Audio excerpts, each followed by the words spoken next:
الحج يأتوك رجالا وعلى كل ضامر يأتين من كل فج عميق.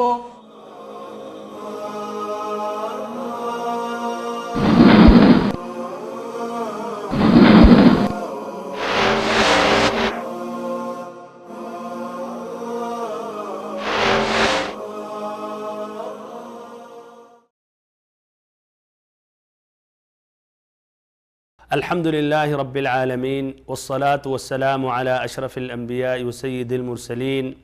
نبينا وحبيبنا وقدوتنا وإمامنا محمد وعلى آله وصحبه أجمعين، أما بعد. اللهم علمنا ما ينفعنا وانفعنا بما علمتنا وزدنا علما نافعا وعملا صالحا يا رب العالمين. اللهم تقبل منا إنك أنت السميع العليم وتب علينا إنك أنت التواب الرحيم واغفر لنا إنك أنت الغفور الرحيم. ساری تعریفیں اللہ رب العالمین کے لیے ہیں اور مکمل ترین پورے طور پر درود و سلام اس کے رسول، اس کے حبیب، ہمارے امام، ہمارے سردار محمد صلی اللہ علیہ وسلم پر، آپ کے آل پر، آپ کے اصحاب پر اور اس پر جس نے قیامت تک آپ کا راستہ اختیار کیا اور آپ کی ہدایت سے راہ یاب ہوا. اور اللہ رب العزت سے دعا کرتا ہوں کہ ہم سبھی کا انہی میں شمار ہو جنہوں نے آپ صلی اللہ علیہ وسلم کا راستہ اختیار کیا اور آپ کی ہدایت سے راہ یاب ہوئے. آمین یا رب العالمین. محترم بھائیوں، معزز ساتھیوں اور ہماری ماؤں اور بہنوں، مسلمانوں کا جو سب سے مقدس شہر ہے وہ ہے مکہ المکرمہ، جہاں اسلامی مقدسات موجود ہیں، یعنی مسجد حرام، کعبہ مشرفہ اور ایسے ہی منی، مزدلفہ اور عرفات. اس شہر کی طرف تمام مسلمانوں کی نگاہیں متوجہ ہوتی ہیں، نماز میں خصوصاً، اور ایسے ہی ایک دلی محبت ہے اس شہر اقدس سے، اس شہر مقدس سے. اور وہ مقدس شہر، وہ مقدس سرزمین جہاں نبی اکرم حضور اقدس صلی اللہ علیہ وسلم کی ولادت باسعادت ہوئی، پھر آپ صلی اللہ علیہ وسلم کا بچپنا گزرا، اور ایسے ہی جوانی کے بعد آپ صلی اللہ علیہ وسلم پر وحی نازل ہوئی اور پہلی ملاقات جبریل امین سے وہیں ہوئی. پھر وہیں سے دین اسلام کی ابتدائی دعوت اور وہیں سے اسلام کی شروعات ہوئی. وہ مقدس سرزمین جس کی شہرت اس وقت سے حاصل ہے جب ابراہیم علیہ السلام اپنے بیوی ہاجرہ اور اپنے بیٹے اسماعیل کے ساتھ وہاں پہنچے، اور وہاں پہنچنے کے بعد انہوں نے بہت سی دعائیں کیں. ان دعاؤں میں سے جس کی دعا اللہ تعالیٰ نے قبول کی، ان دعاؤں میں سے جن دعاؤں کو اللہ تعالیٰ نے قبول کیا، جس کا ذکر سورۃ ابراہیم میں آیت نمبر 35، 36، 37 میں ہے. انہوں نے ایک دعا یہ مانگی، رب اجعل هذا البلد آمنا، کہ اے رب العزت اس شہر کو امن والا شہر بنا دے. اللہ تعالیٰ نے اس دعا کو قبول کر لی اور یہ امن والا شہر ہو گیا اور امن والا شہر مقرر ہو گیا. ایسے ہی دوسری دعا انہوں نے مانگی، وارزقہم من الثمرات، کہ اے اللہ انہیں پھلوں کی روزیاں عطا کر. اللہ اکبر. مکہ میں سال کے پورے ایام میں مختلف علاقوں سے مختلف قسم کے پھل پہنچے رہتے ہیں، اور اتنی بھیڑ کے باوجود حج اور عمرے میں، رمضان میں پھل وہاں سے منقطع نہیں ہوتے ہیں، نہ کم ہوتے ہیں. یہ ابراہیم علیہ السلام کی دعا جو اللہ تعالیٰ نے قبول کی، اس کی یہ سچائی ہے اور بین نشانی ہے جو ہم اپنے آنکھوں سے دیکھتے ہیں. ایسے ہی ایک تیسری دعا انہوں نے کی جو اللہ تعالیٰ نے قبول کی، اور اس کا ذکر سورۃ البقرہ آیت نمبر 129 میں ہے. انہوں نے کہا ربنا وابعث فیہم رسولا منہم، کہ اے اللہ تعالیٰ، اے رب العزت انہی میں سے ایک رسول بھیج. اللہ اکبر. اللہ تعالیٰ نے ہمارے اور آپ کے نبی سید الاولین والآخرین، حبیب رب العالمین، آخر الانبیاء اور سید الاولیاء والانبیاء، سید الاولین والآخرین بنا کر بھیجا، اور نبی صلی اللہ علیہ وسلم کو تمام دنیا والوں کے لیے رسول بنا کر بھیجا. بھائیوں اور بہنوں، حجاج بیت اللہ الحرام، ان دعاؤں کے علاوہ ایک اور دعا انہوں نے مانگی تھی جو قابل غور ہے، اور یہ سورۃ ابراہیم آیت نمبر 37 میں موجود ہے۔ ابراہیم علیہ السلام نے یہ دعا مانگی تھی فَاجْعَلْ أَفْئِدَةً مِّنَ النَّاسِ تَهْوِي إِلَيْهِمْ، کہ اے اللہ کچھ لوگوں کے دلوں کو اس گھر کی طرف مائل کر دے، کچھ لوگوں کے دلوں کو اس کے طرف مائل کر دے، پھیر دے۔ اللہ اکبر، ہر نفس مؤمنہ میں اس گھر کے لیے، اس شہر کے لیے محبت ہے، اور ایسے ہی وہاں جانے کی آرزو اور تمنا ہوتی ہے۔ ہر مسلمان یہاں آنا پسند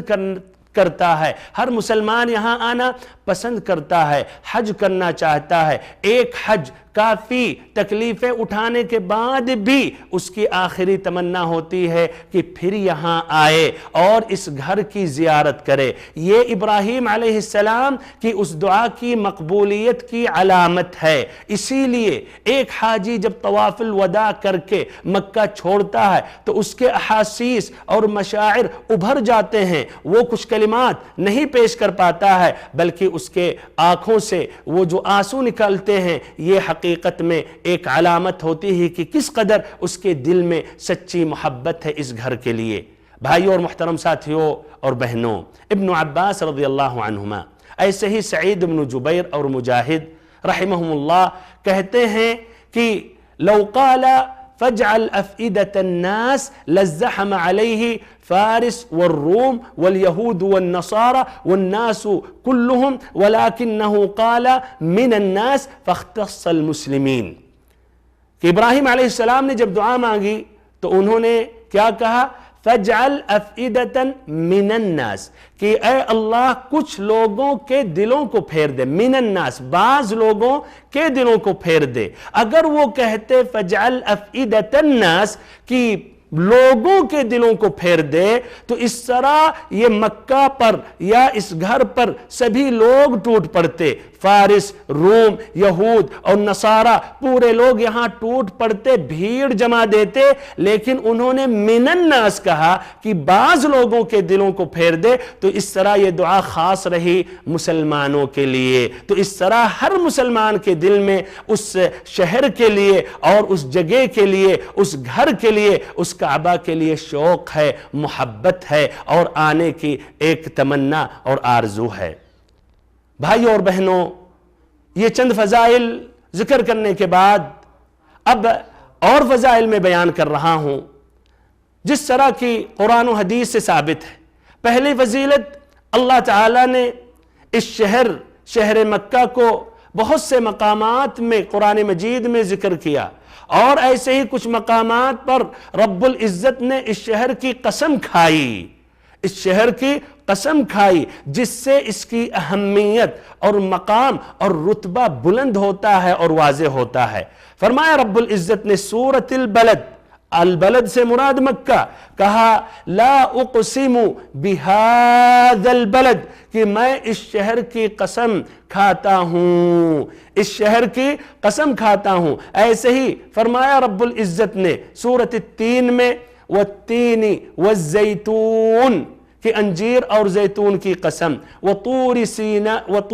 سینین، اور ایسے ہی طور سینا کی قسم، وہذا البلد الامین، اور اس امن والے شہر کی قسم کھا رہا ہوں۔ غور و فکر کریں، دونوں مقامات پر اللہ تعالیٰ نے کہا ہذا، لا اقسم بہذا البلد، اور ادھر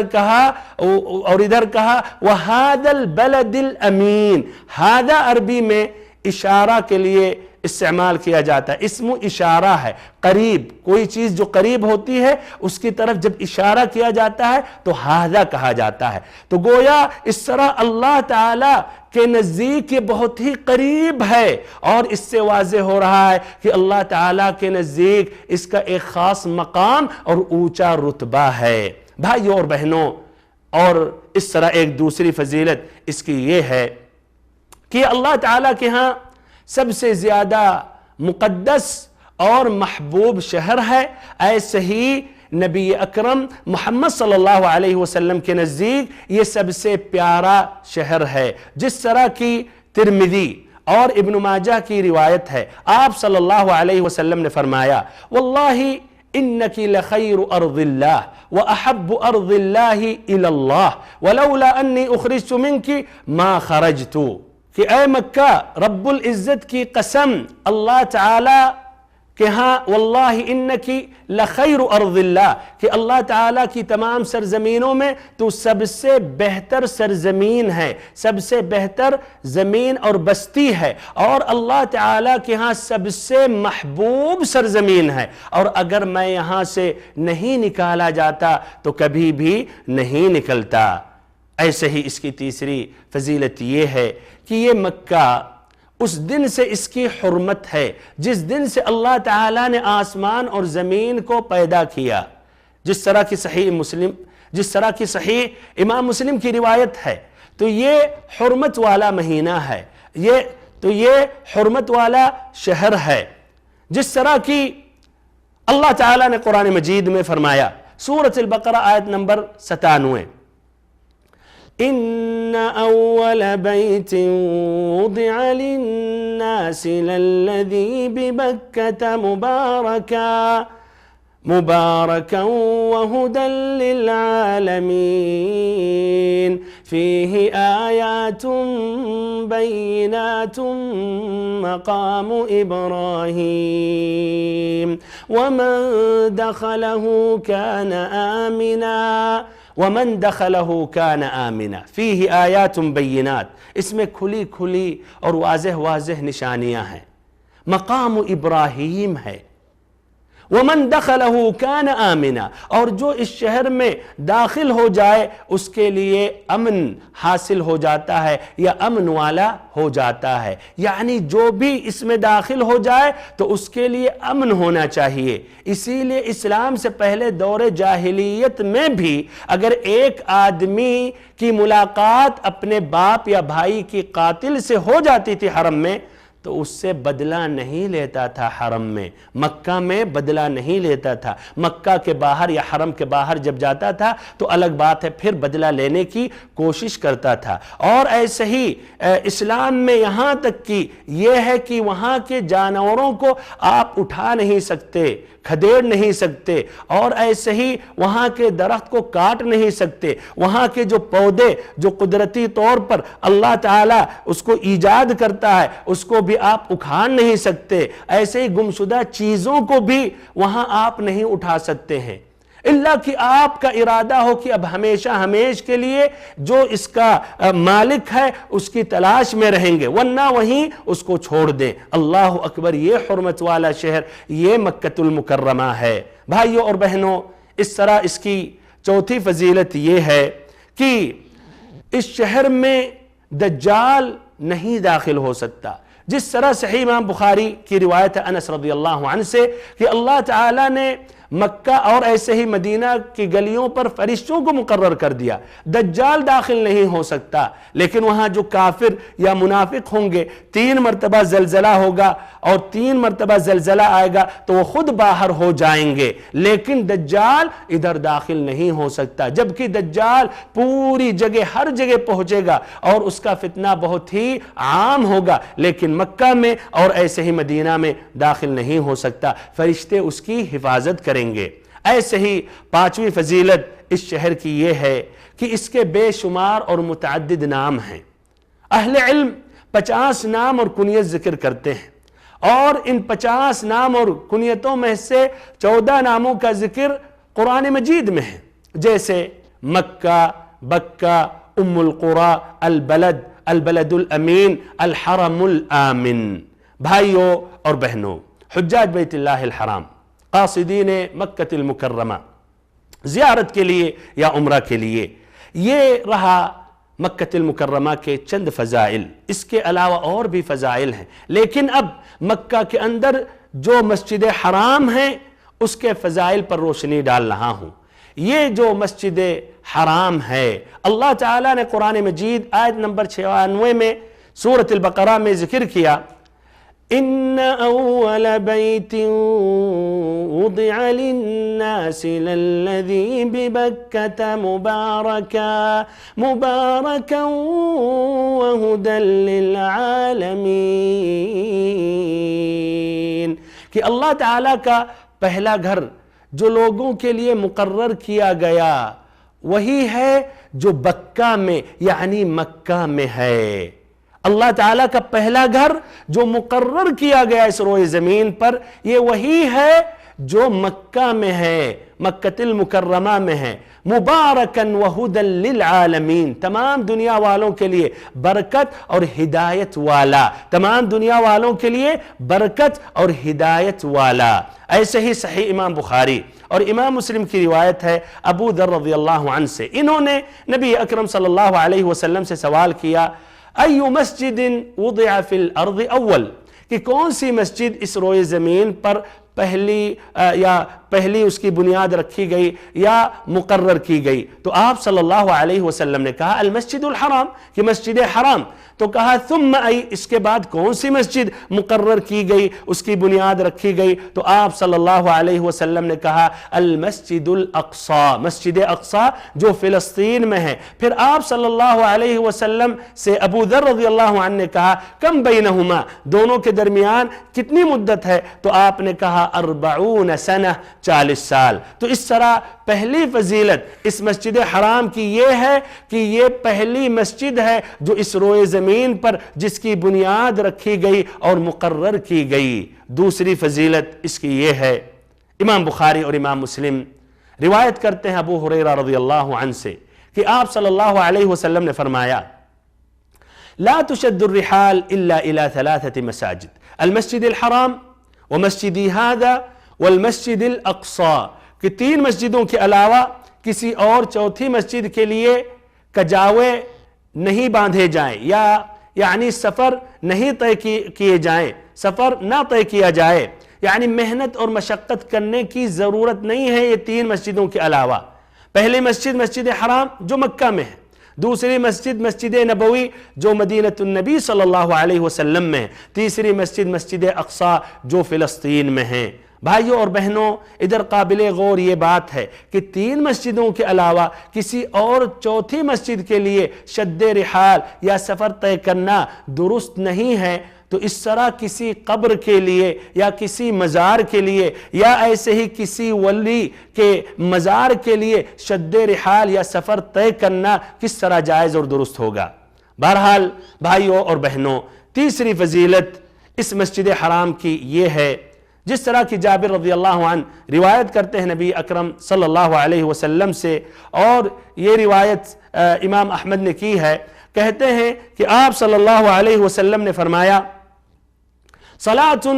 فی مسجدی هذا افضل من 1000 صلاة فیما سواہ، وصلاة فی المسجد الحرام افضل من 100,000 صلاة یعنی فیما سواہ، کہ ہماری اس مسجد میں نماز پڑھنا اور مسجدوں کی بنسبت 1000 نمازوں سے بہتر ہے سوائے مسجد حرام، اور مسجد حرام میں نماز پڑھنے کا ثواب 1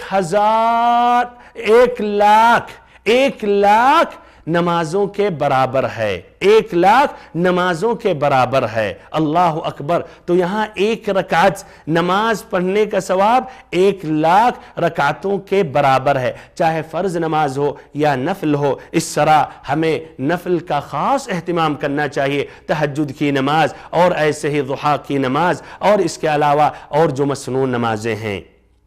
بھائیوں اور بہنوں، حجاج بیت اللہ الحرام، قاصدین مکہ المکرمہ، یہ رہا مسجد حرام کے فضائل۔ اب مسجد حرام میں جو اللہ تعالیٰ کا گھر ہے، جس کی بنیاد حضرت ابراہیم اور اسماعیل علیہ السلام نے دی، اور جس کی طرف ہم تمام مسلمان مشارق الارض و مغاربہا، اور شمال اور جنوب جہاں کہیں بھی ہوتے ہیں، ہم اسی کا رخ کر کے جو نماز پڑھتے ہیں، اور یہی جو اللہ کا گھر ہے جس کا طواف کرنا حج اور عمرہ کا ایک رکن ہے، اور ایسے ہی ایک حاجی کا جو آخری عمل ہوتا ہے حج کے متعلق اسی گھر کا طواف ہوتا ہے، کعبۃ المشرفہ یا کعبہ شریفہ۔ یہ اس کے متعلق میں ذکر کر رہا ہوں، اس کے فضائل اور اس کے احکام کے متعلق۔ تو بھائی اور بہنوں، اس کی پہلی فضیلت یا پہلا حکم یہ ہے کہ اللہ کا جو گھر ہے، جو کعبہ ہے، اس کا طواف کیا جاتا ہے، اور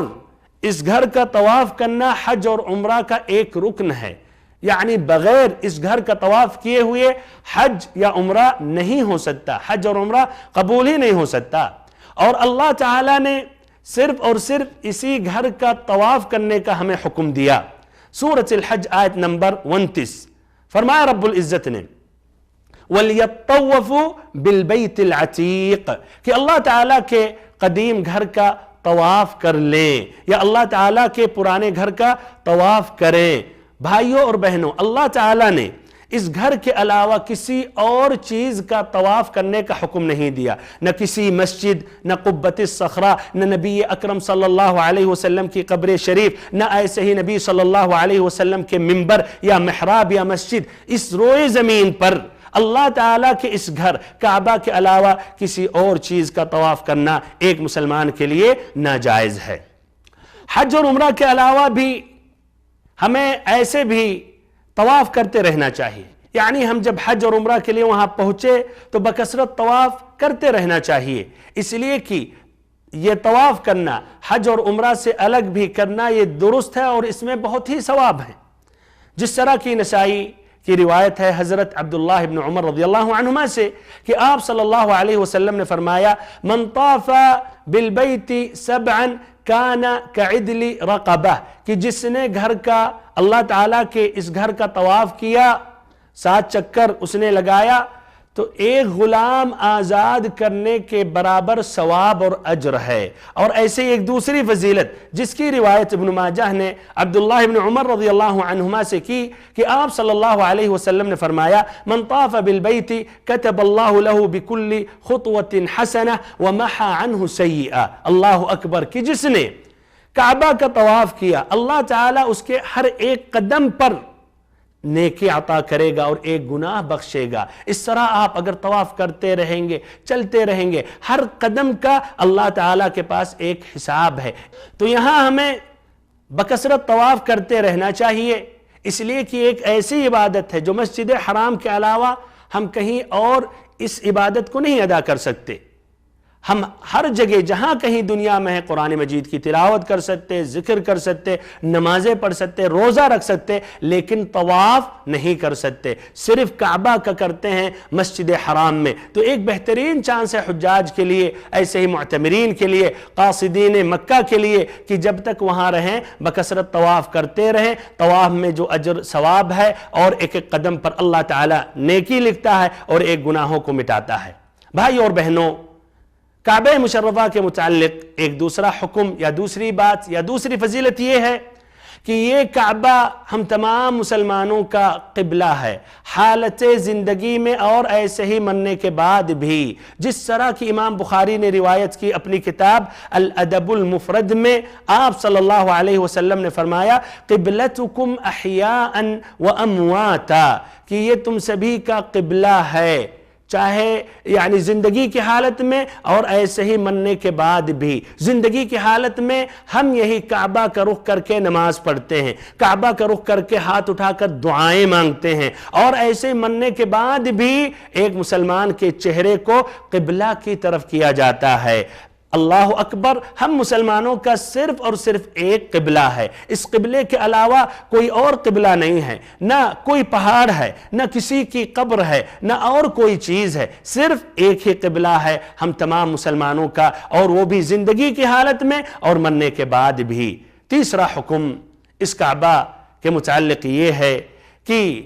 ہمیں قضاء حاجت کے وقت کعبہ کی طرف متوجہ ہونا نہیں چاہیے، نہ ایسے اپنی پیٹھ دینی چاہیے، جس طرح کی صحیح امام بخاری امام مسلم کی روایت ہے ابو ایوب الانصاری رضی اللہ عنہ سے، آپ صلی اللہ علیہ وسلم نے ایسے کرنے سے منع کیا۔ بھائیوں اور بہنوں، کعبہ سے متصل چیزیں ہیں، اس کے بھی متعدد احکام ہیں اور اس کے فضائل ہیں، جیسے حجر اسود، رکن یمانی، ایسے ہی الحجر، ایسے ہی الملتزم، پھر ایسے ہی وہ مسجد حرام میں وہ بئر زمزم ہے، مقام ابراہیم، اس کے متعلق اور ایسے ہی انشاءاللہ منی، مزدلفات اور عرفات کے متعلق آئندہ درس میں واضح کروں گا۔ اللہ تعالیٰ سے آخری میں دعا کرتا ہوں کہ اللہ تعالیٰ آپ سبھی کا حج قبول کرے. اگر حج کی نیت سے آپ مکہ جا رہے ہیں اور اگر عمرہ کے لیے جا رہے ہیں اللہ تعالیٰ آپ کا عمرہ قبول فرمائے. اور اگر وہاں کسی اور کام کے لیے جا رہے ہیں مسجد حرام کا پھر قصد کر رہے ہیں طواف کر رہے ہیں تو اللہ تعالیٰ آپ کا طواف قبول کرے اور آپ کی دعائیں قبول کریں اور آپ سبھی کو صحت اور سلامتی کے ساتھ آپ کو آپ کے اوطان واپس کرے. آمین یا رب العالمین. وآخر دعوانا ان الحمد للہ رب العالمین وصلی اللہم وسلم وبارک وانعم علی عبدک ورسولک محمد.